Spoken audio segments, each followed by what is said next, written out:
Ibrahim bin Smith bersama juga Ustadz Latif, pimpinan daripada Pondok Pesantren Sifaul Qulub. Ustadz, barangkali ada pesannya buat para pecinta habaib dan para pembenci habaib. Silakan. Bismillahirrahmanirrahim. Assalamualaikum warahmatullahi wabarakatuh. Waalaikumsalam. Buat pecinta-pecinta para habaib, jangan dikendorkan cintamu kepada zuriyah Nabi Muhammad. Karena tidak akan pernah mungkin seseorang diakui sebagai umat kanjeng Nabi, diakui sebagai pecinta Nabi Muhammad, kecuali dia tersebut mencintai golongan-golongan yang dicintai oleh Nabi Muhammad, yakni salah satunya yaitu keluarga daripada kanjeng Nabi Muhammad SAW. Karena bagaimana mungkin bagi kita orang yang hina, yang mungkin ibadah orang mah ibadahan ya, sholat ya Allah, yang ada ketika kita sholat kita memikirkan kemana-mana sampai kita lupa rakaat. Sedekah kita inginnya dipuji terus, inginnya diterima kasih, belum karena Allah Subhanahu wa taala dengan sepenuhnya. Makanya kita ini andai kata ingin menjadi orang yang bahagia di akhirat, ngandelkeun ibadah mah teuing ka mana. Makanya kita orang tidak ada lagi yang bisa kita harapkan kecuali syafaat daripada Kangjeng Nabi Muhammad sallallahu alaihi wasallam. Begitu pula buat pembenci-pembenci Habib, kami pecinta para habaib lebih baik salah mencintai daripada salah membenci. Kebayang kita apabila kita salah membenci, ya. Kalau misalkan di akhirat emang dia benar-benar cucu Nabi Muhammad, muka kita di hadapan Nabi Muhammad mau disimpan di mana, akhi?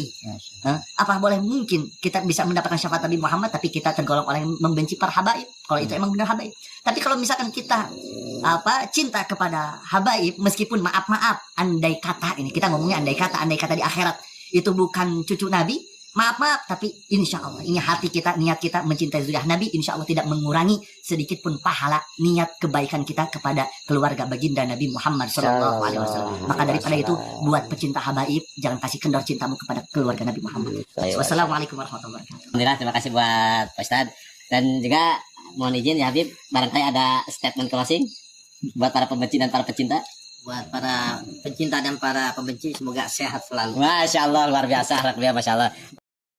Assalamualaikum warahmatullahi wabarakatuh. Apa kabar untuk seluruh pemirsa video saya dari Sabang sampai Merauke? Semoga selalu diberi keberkahan, rahmat, dimudahkan segala urusannya, dimudahkan rezekinya, diberi kesehatan oleh Allah Subhanahu wa taala, serta diberi hidayah oleh Allah Subhanahu wa taala untuk orang-orang yang belum mendapatkannya.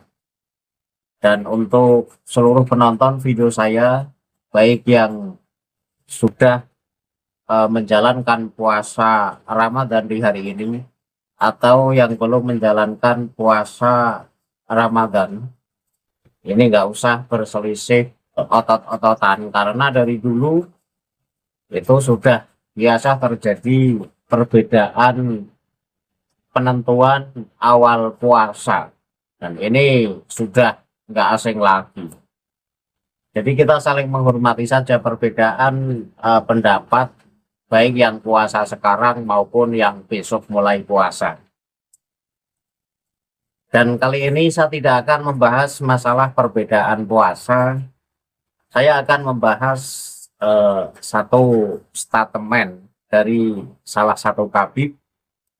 Habib itu bernama Habib Ibrahim, yang berstatement bahwa lebih baik salah mencintai daripada salah membenci.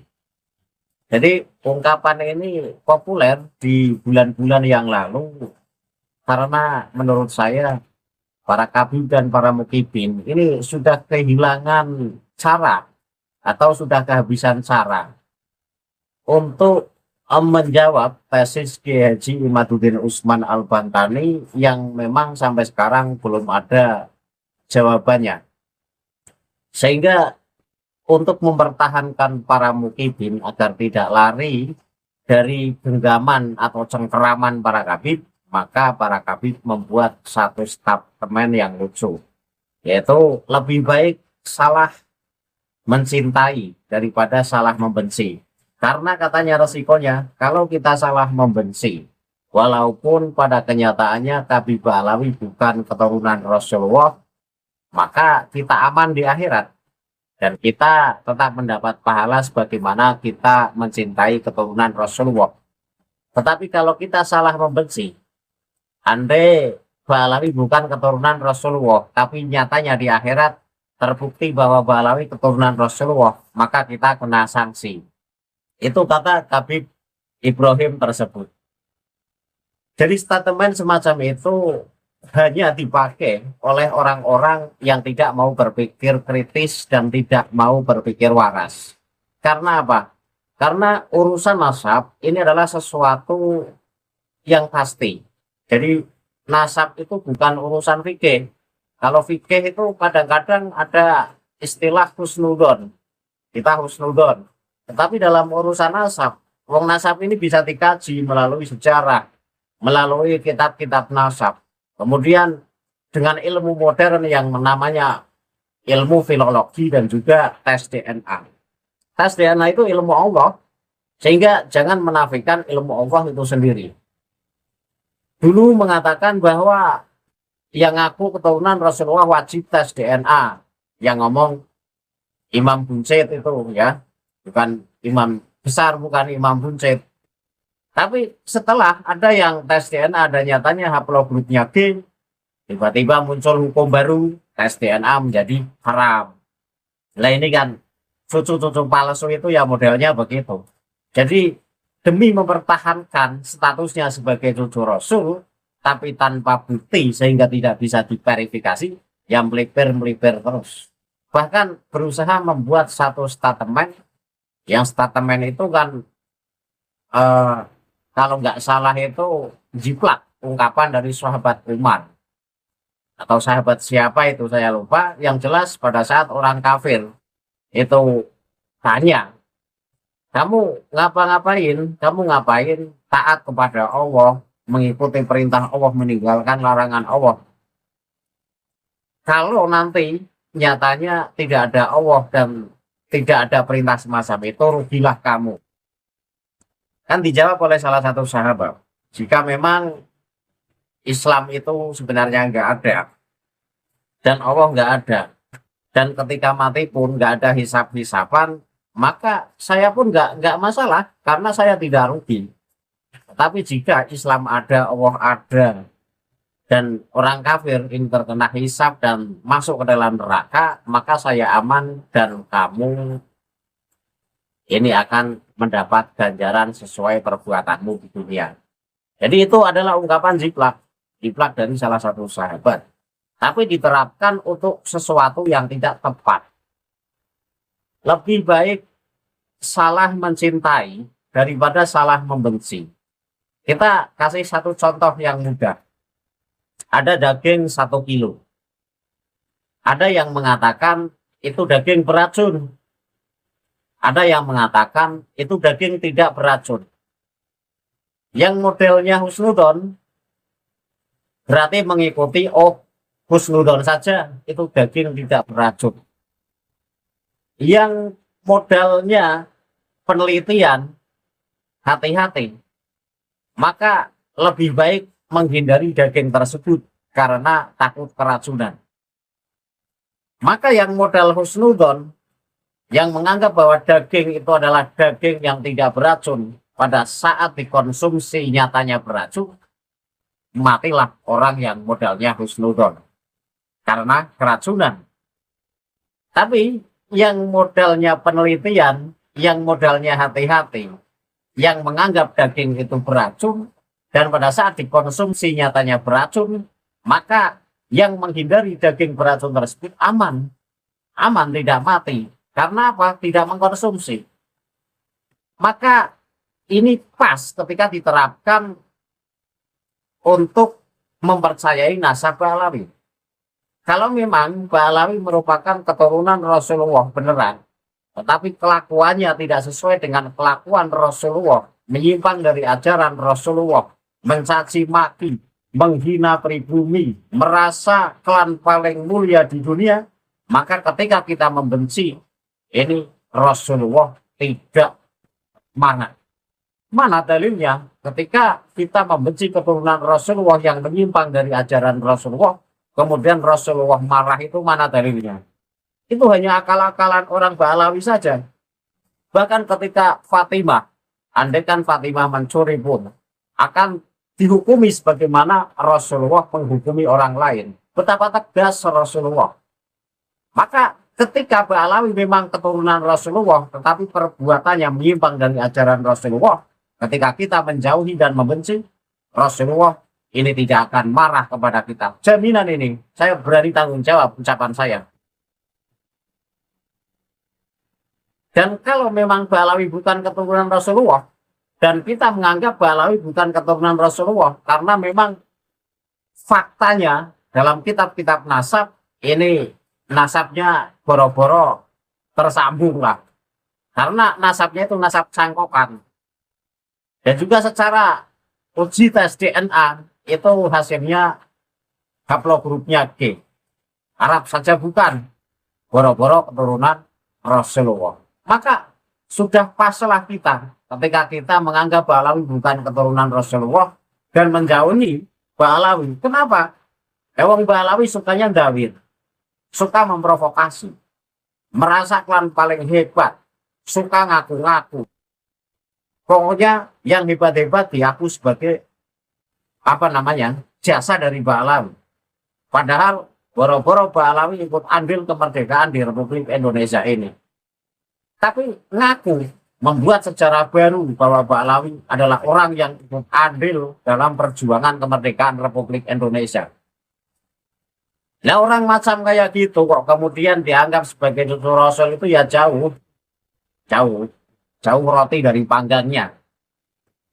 Dan untuk Habib Ibrahim dan Ustadz Latif yang masih menjadi mukibin, semoga cepat waras dan lekas sembuh akalnya sehingga bisa berpikir jernih bahwa orang yang keilmuan agamanya minim, hanya modal sorban, modal daster, kemudian ngaku sebagai keturunan Rasulullah, modal hidung mancung, ini pribumi mudah tertipu.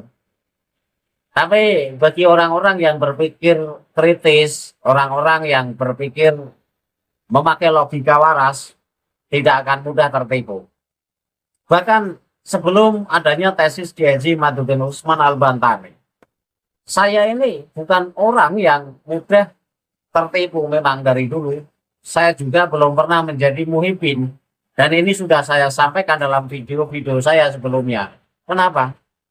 Karena saya itu bisa menjadi muhibbin semua orang yang taat kepada Allah, taat kepada Rasulnya Allah, dan orang yang bisa menjadi panutan. Saya tidak memandang apakah itu keturunan Rasulullah atau bukan, karena bagi saya nasab itu tidak penting. Nasab tidak ada nilainya di hadapan ilmu. Maka saya bisa menjadi muhibbin orang yang berilmu tanpa memandang nasab seseorang. Apakah dengan kita menjadi muhibbin dari keturunan Rasulullah jaminan surga? Tidak. Karena surga dan neraka di samping perbuatan kita yang menentukan, maka rahmat Allah pun ikut menentukan.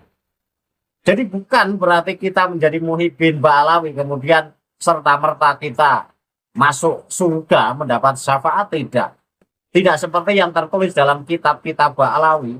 Barang siapa yang menjadi muhibbin Habib maka jaminan masuk surga. Barang siapa yang melihat salah satu Habib maka wajib masuk surga. Bahkan orang yang melihat Habib tersebut maka jaminan masuk surga. Ada itu dalam kitab Ba'alawi. Kan mengerikan, ajaran-ajaran semacam ini dipakai oleh orang Ba'alawi hanya untuk mendoktrin pribumi. Tujuannya apa? Tujuannya agar selalu bisa dicengkram, agar menjadi muhibbin Ba'alawi. Diiming-imingi apa? Diiming-imingi tiket surga, diiming-imingi syafaat.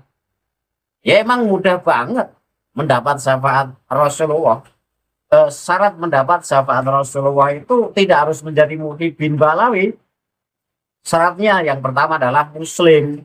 Maka ketika kita memang muslim, itu adalah masuk kategori orang yang nantinya mendapat syafaat Rasulullah. Ya soal kita mencintai Ba'alawi atau tidak, ini nggak ada masalah. Karena apa? Karena ajaran Islam ini mengajarkan kita untuk mencintai setiap umat. Di samping perintah khusus mencintai sesama muslim karena innal muslim ahul muslim. Itu juga kita diperintah oleh Allah untuk mencintai sesama manusia. Jadi ada cinta karena sesama agama, ada cinta karena sesama manusia, yaitu hubul basyariah.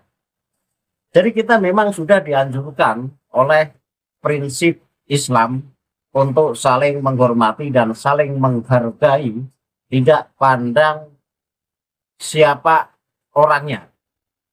Selagi masih manusia, ya kita hormati dan kita hargai.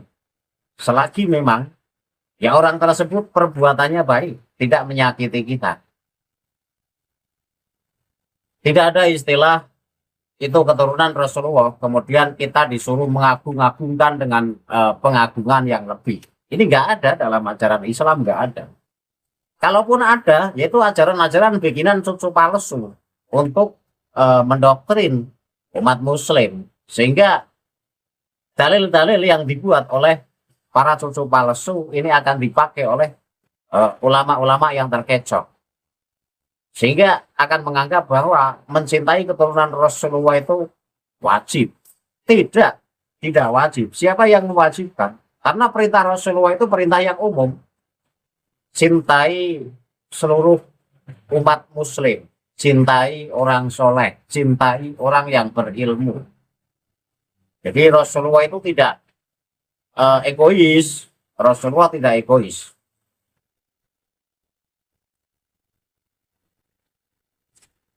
Maka statement bahwa lebih baik salah mencintai daripada salah membenci ini sama saja dengan bunuh diri.